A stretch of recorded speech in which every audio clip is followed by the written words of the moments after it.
बिस्मिल्लाहिर्रहमानिर्रहीम। अस्सलाम वालेकुम डियर स्टूडेंट्स, उम्मीद है आप सब लोग खैरियत से होंगे और आपकी स्टडी भी जो है वो भी अच्छे तरीके से जा रही होगी। आज इंशाअल्लाह रहमान हम 9th क्लास की मैथ उसकी एक्सरसाइज 1.5 जो है वो करने जा रहे हैं। तो 1.5 करने से पहले कुछ चीज़ें जो है जिनके बारे में हमें इल्म होना बहुत ज़रूरी है। तो 1.5 जो है वो टोटली जो है वो हमारे पास इन्वर्स के बारे में है, यानी कि मल्टीप्लिकेटिव इन्वर्स, या हम उसको कह सकते हैं ज़रबी मकूस। ज़रबी मकूस किसका जी हमारे पास? ये ज़रबी मकूस है हमारे पास, ज़रबी मकूस हमारे पास जो है वो काल्बों का है। काल्बों का ज़रबी मकूस हम इसमें करेंगे। तो पिछली एक्सरसाइज 1.4 में हमने सीखा कि किसी भी कालब को किसी भी दो कालब्स को या काल्बों को आपस में ज़रब करने के लिए हमें क्या चीज़ें रिक्वायर्ड होती हैं। हमने उसमें ये पढ़ा था कि अगर कोई से हमारे पास दो कालब हों, अगर ए और बी हो, तो उसमें ये होना चाहिए कि पहले कालब के कॉलम्स की तादाद दूसरे कालब के जो है कतारों की तादाद के बराबर होंगे, तो हम उनको आपस में मल्टीप्लाई कर पाएंगे। तो इसी तरह जो है ज़रब मकूस उससे आगे वाला स्टेप है। लेकिन ज़रब मकूस जो है या मैट्रिक्स का इन्वर्स जो है वो थोड़ा सा डिफरेंट है। इसमें ये इन्वर्स अगर हम लेते हैं किसी का भी, तो इन्वर्स असल में ये होता है कि आप जो है अर्जाइंड ऑफ ए ओवर ए का मक्ता, ये टर्म जो है वो आप फर्स्ट टाइम जो है वो सुन रहे हैं। पहले पिछली क्लासों में आपने ये टर्म जो है, ये दोनों टर्म से आपने यूज़ नहीं की। तो अब इसमें मक्ता क्या चीज़ होती है, इसको हम डिटर्मिनेंट भी बोलते हैं। इसको यूँ लिखना जो है वो, इसको सीधी लाइन्स लिखनी है आपने इनको बिल्कुल सीधा रखना है। ये लाइनें सीधी रहेंगी तो इसको हम बोलते हैं मक्ता भी बोलते हैं, और इंग्लिश में हम इसको बोलेंगे डिटर्मिनेंट।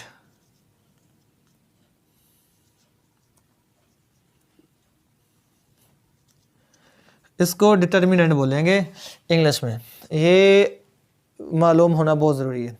अगर किसी भी क्वेश्चन में ये बात आपने हमेशा याद रखनी है कि किसी भी नीचे वाले का, अगर नीचे वाले टर्म जो है अगर ज़ीरो हो जाती है तो वो वाली रकम जो होती है वो अनडिफाइंड हो जाती है, जिसको हम सॉल्व नहीं कर पाते। तो अगर किसी भी क्वेश्चन में अगर आपका मक्ता जो है वो ज़ीरो हो जाए, तो आपने उधर ही कह देना है कि इसका सोल्यूशन सेट जो है, इसका हल सेट जो है वो नामुमकिन है, या इसका हल जो है वो सोल्यूशन जो है वो इम्पॉसिबल है। तो अब इसमें मक्ता या डिटर्मिनेंट जो होता है, अब ये भी दो तरह के होते हैं।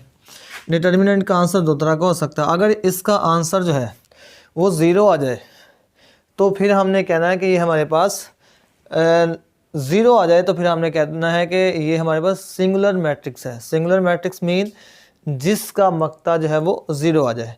तो दूसरे अल्फाज में हम ये भी कह सकते हैं कि अगर ये हमारे पास सिंगुलर इसका आंसर आता है या नादर इसका आंसर आता है, उर्दू में उसको नादर बोलेंगे, नादर कालब अगर है, तो फिर हम इसका आगे जो है वो ज़रबी मकूस या इन्वर्स ऑफ मैट्रिक्स है वो हम नहीं ले सकते। अगर गैर नादर आएगा या नॉन सिंगुलर इसका आंसर आएगा, यानी कि ज़ीरो के अलावा जो मर्जी आंसर आ जाए, चाहे वो पॉजिटिव हो या नेगेटिव हो, तो फिर जो है हम उसको नेक्स्ट जो है वो सॉल्व कर सकते हैं। तो देखते हैं इसका असल में मक्ता कैसे लेते हैं।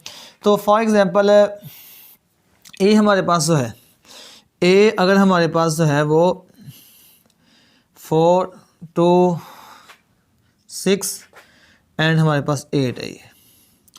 अब मैंने इसकी लाइनें सीधी लिखी हैं, इसमें आपने जो है वो सीधी लाइनें लगाई। इसमें जो है वो जो ब्रैकेट्स लगती हैं कालमों की वो लगाई हमने। अब इसका हम लेने जा रहे हैं मक्ता।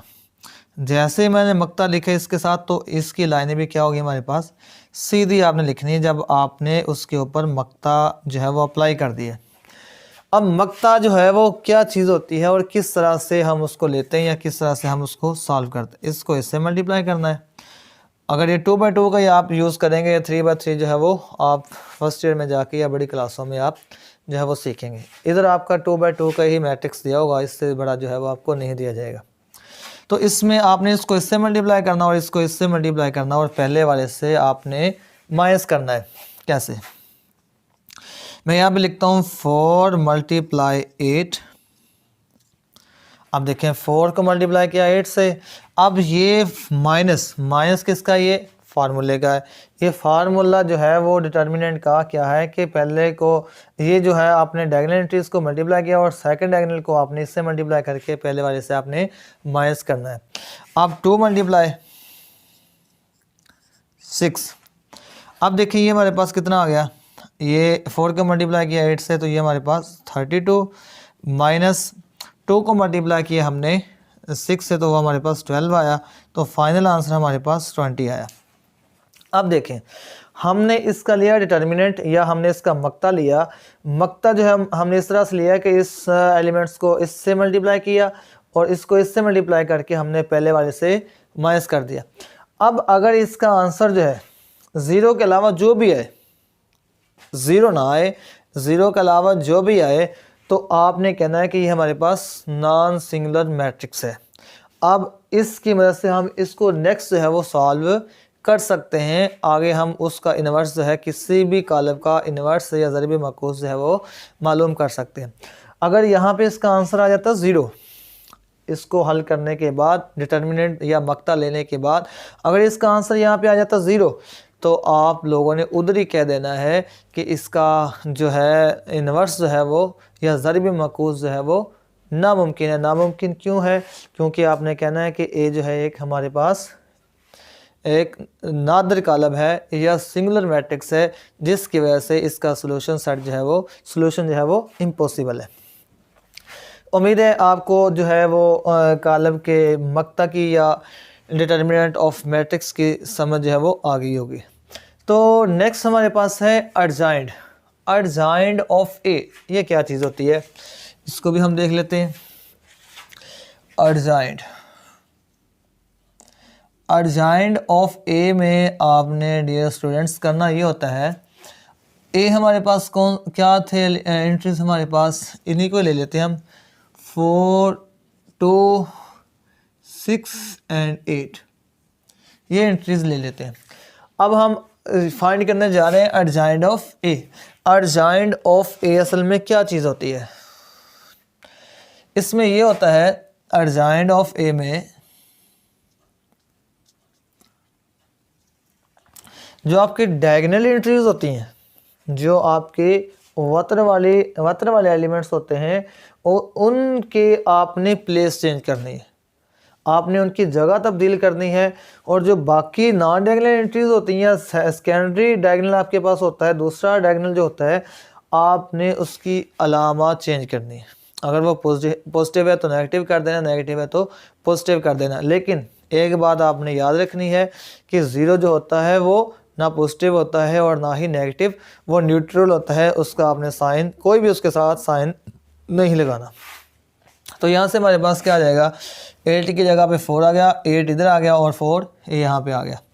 अब ये इनकी प्लेस हमने क्या कर दी है, चेंज कर दिया। और इनके हमने क्या करने हैं, इनकी प्लेस नहीं हमने चेंज करनी, इनके हमने साइन नहीं चेंज करने और इनकी हमने प्लेस नहीं चेंज करनी, सिर्फ इनकी अलामतें चेंज करनी। ये -2 आ जाएगा हमारे पास और ये वाला हमारे पास -6 आ जाएगा। तो डियर स्टूडेंट्स, तो ये हमारे पास इसका अर्जाइंड आ गया। किसका अर्जाइंड आ गया? अर्जाइंड ऑफ ए। इसमें हमने क्या किया, जो हमारे पास ए कॉलम था, ए मक्ता था, उसमें वतर के जो एलिमेंट्स थे उनकी हमने जगह तब्दील कर दी और जबकि दूसरे एलिमेंट्स जो थे हमारे पास उनकी हमने अलामतें तब्दील कर दी। तो इस तरह से ये इसका अर्जाइंड आ गया। अब अगर हम इसी क्वेश्चन की बात करें, इन्वर्स ऑफ ए की बात करें, तो इसी को नेक्स्ट हम सॉल्व कर लेते हैं। ये किसके इक्वल आएगा? इन्वर्स ऑफ ए हमारे पास क्या आ जाएगा? अर्जाइंड ऑफ ए हमारे पास क्या आया, ये वाला आया। इसके एलिमेंट्स लिख देंगे 8, -2, -6 एंड 4। तो दूसरा जो है हमारे पास इसका डिटर्मिनेंट क्या आया था हमारे पास, ए का डिटर्मिनेंट या ए का मक्ता हमारे पास क्या आया था, वो हमारे पास 20 आया था। तो हम इसको इस तरह से भी लिख सकते हैं या इसको हम इस तरह से भी लिख सकते हैं 1/20 इंटू में क्या लिखेंगे 8 -2 -6 एंड 4 भी लिख सकते हैं। अगर इसका आंसर बटे में आएगा तो हमने क्या कर देना है, इसको इसके साथ मल्टीप्लाई कर देना है। अगर इसका आंसर जो है वो बगैर बटे के होगा तो हमने इसको किस में कर देना है, इसको बटे में कर देना, यानी कि इसके ये ओवर में आएगा। तो ये 20 जो है वो हर एलिमेंट्स के साथ क्या हो जाएगा, डिवाइड हो जाएगा। 8/20 -2/20, इसी तरह से -6/20 और इसी तरह से 4/20। तो अब हम इसको सिंप्लीफाई कर लेंगे। ये मैंने कोई सा भी एक जनरल क्वेश्चन ले लिया, इसी तरह से जो है वो सारे के सारे क्वेश्चन जो है वो आपके सॉल्व हो जाएंगे। तो एक्सरसाइज को भी हम इंशाल्लाह देखेंगे। पहले इसको सिंप्लीफाई कर लेते हैं, इसको हम कैंसिल आउट करते हैं। ये भी 4 पे करता है, ये भी 4 पे, ये 2 ओवर कितना आ गया हमारे पास 5, यानी कि 2/5 2/5। ये हमारे पास 1/10 आ जाएगा, -1/10। ये हमारे पास ये भी 2 पे कटता है, ये 3 आ गया हमारे पास, और ये हमारे पास 10 आ गया, -3/10। और ये हमारे पास 1/5 आ जाएगा। तो ये इसका फाइनल आंसर आ गया। तो हम इसको कह सकते हैं ये इनवर्स ऑफ ए है, यानी कि ए का ज़रिब मकूस हम इस तरह से फाइंड आउट कर सकते हैं, यानी कि इस वाले कालब का ये ज़रिब मकूस है। तो उम्मीद है कि आप लोगों को इसकी समझ आ गई होगी। अब हम चलते हैं एक्सरसाइज के ऊपर और देखते हैं उसमें हमने क्वेश्चन किस तरह से सॉल्व करते हैं, और जो वाइट बोर्ड के ऊपर करने वाला होगा तो वो मैं इंशाल्लाह रहमान आपको करवा दूंगा। तो चलते हैं मोबाइल की स्क्रीन के ऊपर और एक्सरसाइज को देखते हैं। डियर स्टूडेंट्स, हम आ चुके हैं मोबाइल की स्क्रीन के ऊपर। तो इसमें है 1.5 जो है, क्वेश्चन नंबर 1 में है दरअसल कालबों के मक्ता मालूम करें, यानी कि हमने इसका डिटर्मिनेंट फाइंड करना है। तो क्वेश्चन नंबर 1 का पार्ट 1 देखें कि इसमें जो है मक्ता या डिटर्मिनेंट किस तरह से फाइंड आउट करना है।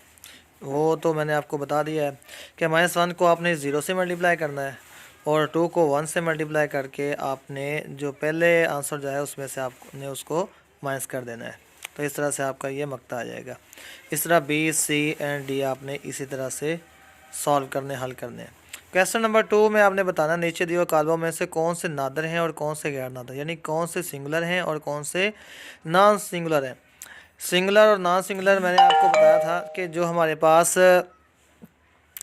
जिसका आंसर मक्ता लेने से ज़ीरो आए वो हमारे पास कालब नादर होगा, और जिसका ज़ीरो के अलावा जो भी आंसर आए वो हमारे पास गैर नादर होगा। इसी तरह हम देखते हैं कि ए जो है हमारे पास, यानी कि क्वेश्चन नंबर 2 का पार्ट 1 जो है 3 को 4 से मल्टीप्लाई किया तो 12, और 6 को 2 से मल्टीप्लाई किया वो भी 12। 12 में से 12 निकालेंगे तो हमारे पास 0 आ जाएगा, ये हमारे पास सिंगुलर आ जाएगा, यानी कि ये नादर कालब आ जाएगा। तो इस तरह B, C एंड D जो है वो आपने फाइंड आउट कर लेने हैं। डी जो है थोड़ा सा डी जो है वो भी इसी तरह से हल हो जाएगा। उसके बाद क्वेश्चन नंबर 3 जो है उसमें आपने कालबों के ज़रबी माकूस मालूम करने हैं, और साथ में उसने कहा कि अगर मुमकिन हो। इसका मतलब क्या हुआ, इसका मतलब ये हुआ कि अगर उसका मक्ता, अगर उसका डिटर्मिनेंट ही 0 आ गया, मैंने आपसे ये भी कहा था कि अगर डिटर्मिनेंट 0 आ गया तो आपने उधर ही कह देना है कि इसका जो है सोल्यूशन इम्पॉसिबल है, यानी कि इसका हल जो है वो नामुमकिन है। यानी कि ABC जो है इसका तो कोई ना कोई आंसर जो है वो आएगा 0 के अलावा। लेकिन जो C वाला जो है उसमें आप देखें -2 को -9 से मल्टीप्लाई करें तो 18 आता है, और 6 को 3 से मल्टीप्लाई करें तो वो भी 18 आता है। तो 18 में से 18 अगर माइनस करेंगे तो वह हमारे पास 0 आंसर आएगा। लिहाजा हम ये कह सकते हैं कि जो हमारे पास कॉलम C है या पार्ट 3 जो है, 3 का पार्ट 3 जो है वो हमारे पास इसका हल सेट जो है वो हल जो है वो नामुमकिन है। इसी तरह से आपने क्वेश्चन नंबर 4 जो है, क्वेश्चन नंबर 4 जो है उसमें A और B जो है कॉलम हमें गिवन है, हमें दिए हुए हैं, तो हमने ये 2 क्वेश्चन जो है वो प्रूव करने हैं।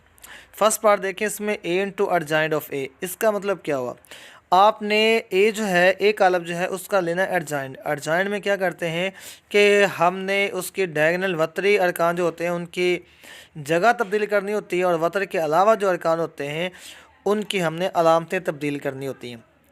तो इस तरह से ये हमारे पास एक कॉलम क्या बन जाएगा, 6 जो है वो 1 की प्लेस पे चला जाएगा, और 1 जो है वो 6 वाली प्लेस पे चला जाएगा।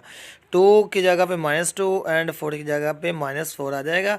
तो इस तरह से हम इसका अर्जाइंड जो है फिर A के साथ, A का मतलब क्या है, A कॉलम के साथ फिर हम उसके अर्जाइंड को मल्टीप्लाई करेंगे।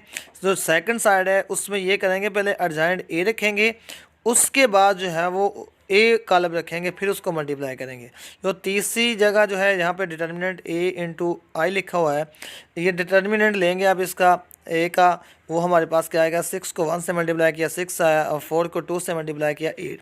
तो 6 माइनस 8 -2 आ जाएगा। -2 को आई का मतलब क्या है, 2/2 का मैट्रिक्स है, जिसका 2/2 का हमारे पास आइडेंटिटी मैट्रिक्स है, यानी कि वहदानी कॉलम है 2/2 का। तो उसके साथ मल्टीप्लाई कर देंगे डिटर्मिनेंट ए को, तो वो हमारे पास आएगा -2 0 0 एंड -2।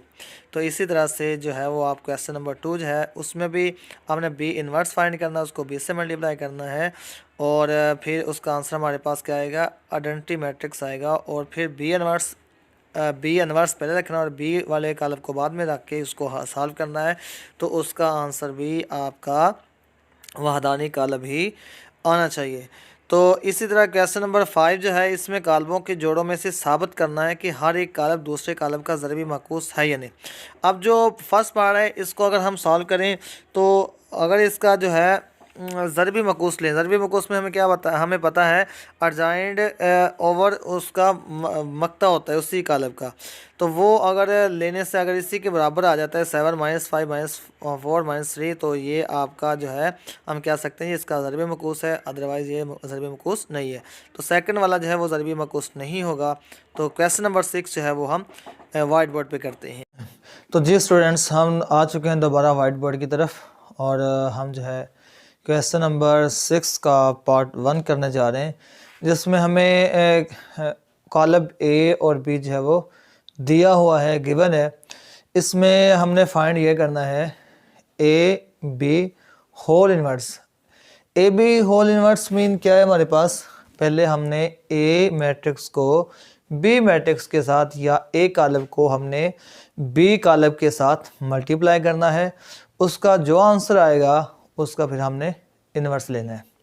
तो उसकी जो राइट हैंड साइड है उसमें हमने सबसे पहले बी जो मैट्रिक्स हमारे पास उसका इन्वर्स फाइंड करेंगे, उसका ज़रबी माकूस मालूम करेंगे, फिर ए कॉलम जो है उसका ज़रबी माकूस मालूम करेंगे, और उन दोनों का जो आंसर आएगा उन दोनों को आपस में मल्टीप्लाई करेंगे।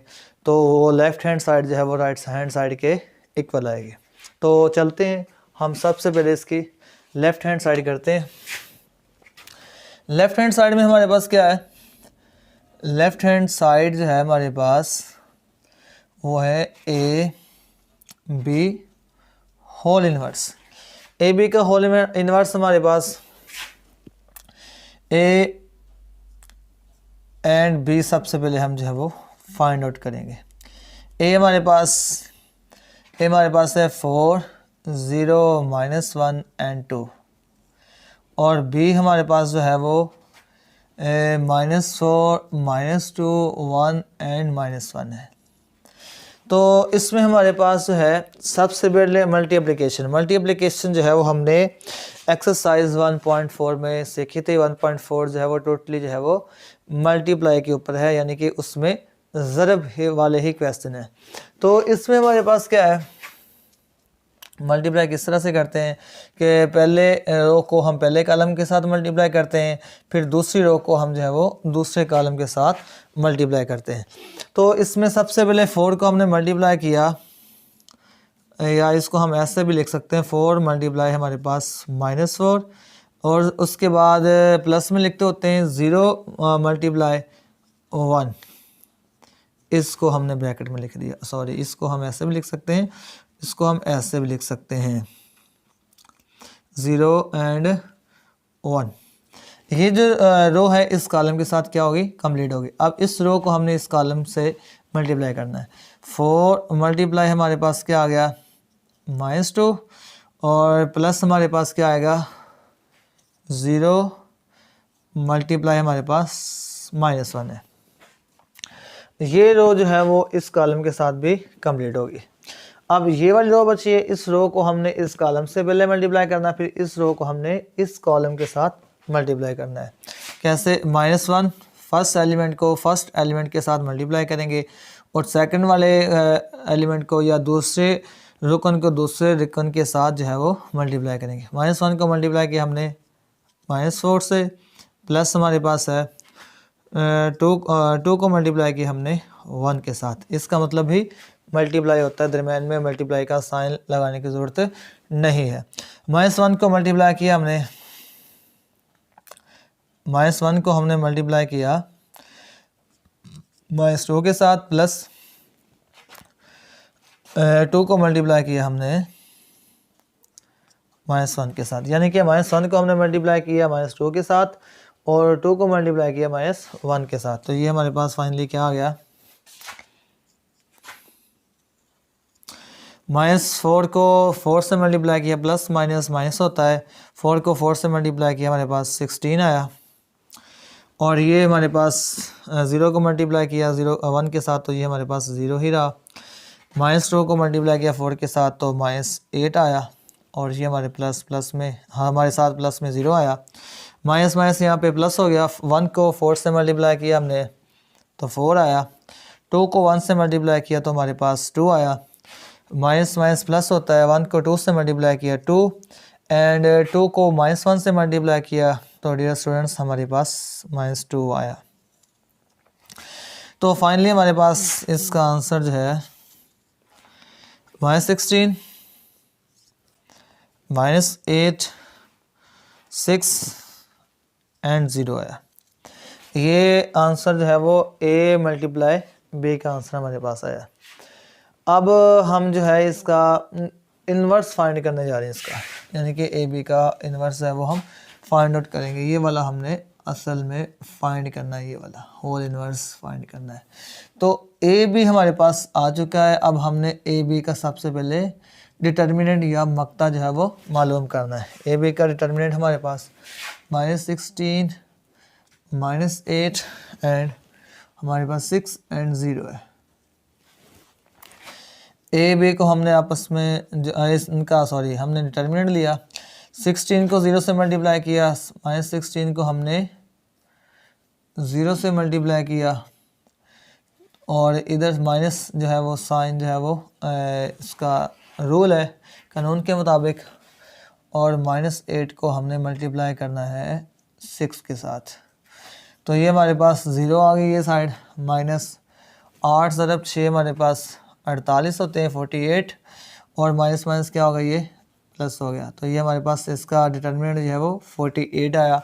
48 में ये हमारे पास नॉन सिंगुलर मैट्रिक्स है, इसको हम आगे जो है वो सॉल्व कर सकते हैं। ये हमारे पास गैर नादर कालब है, तो लिहाजा इसको हम आगे सॉल्व कर सकते हैं। तो सब आगे जो है हमने इसका अर्जाइंड लेना है, अर्जाइंड ऑफ AB। ये हमने पढ़ा था इन्वर्स के लिए हमें कौन कौन सी चीज़ें रिक्वायर्ड होती हैं। इन्वर्स के लिए हमें जो है अर्जाइंड ऑफ AB का लिखना था, AB का होल का है, तो ओवर हमारे पास AB का डिटर्मिनेंट, यानी कि जिसका आप फाइंड आउट करने जा रहे हैं उसी के लिहाज से हमने अर्जाइंड और डिटर्मिनेंट लेना है।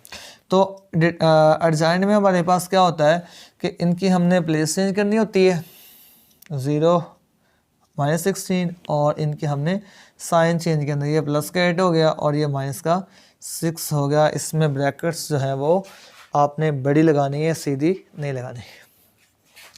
अब हमारे पास जो है AB का होल का इन्वर्स है ज़रिबी माकूस है, वो किसके बराबर आ जाएगा 0, 8, -6, -16, और इसको बटे में लिखने के बजाय हम ओवर में लिख देते हैं 1/48।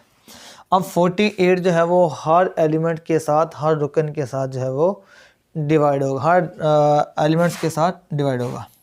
0/48, 8/48, 48, -6/48 एंड -16/48।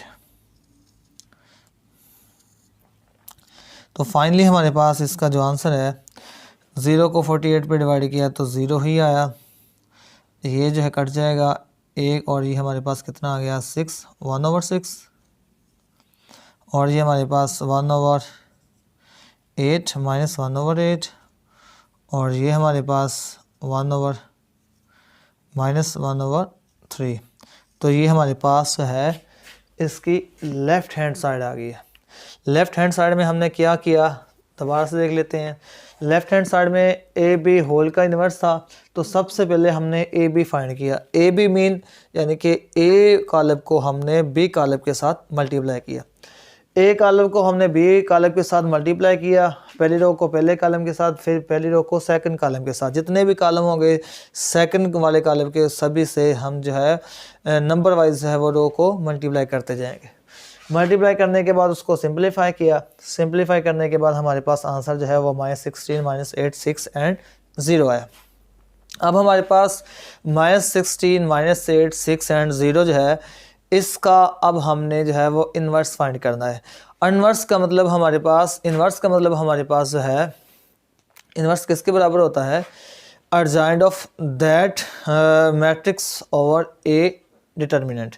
तो इस दैट मैट्रिक्स डिटर्मिनेंट, तो इसमें हमारे पास जो है अब अर्जाइंड ऑफ ए बी हमारे सबसे पहले हमने फाइंड करना है determinant of A B. Determinant of A B जो है वो हमने जो है इस एलिमेंट को जो है वो इसके साथ मल्टीप्लाई करना और सेकंड वाले को सेकंड वाले के साथ मल्टीप्लाई करके डायगोनल एंट्रीज को पहले आपस में मल्टीप्लाई किया, फिर सेकंड डायगोनल को जो है वो आपस में मल्टीप्लाई किया। तो पहले वाले को मल्टीप्लाई किया, -16 को 0 से किया तो वो हमारे पास 0 आया, और -8 को 6 से किया तो वो हमारे पास 48 आया, माइनस हमारे पास क्या हो गया, प्लस हो गया। तो हमारे पास इसका डिटर्मिनेंट जो है वो नॉन सिंगुलर यानी कि गैर नादर आया, जिसकी वजह से जो है वो हम जो है सोल्यूशन कंटिन्यू रखेंगे यानी कि जारी रखेंगे। तो वो हमारे पास 48 आया।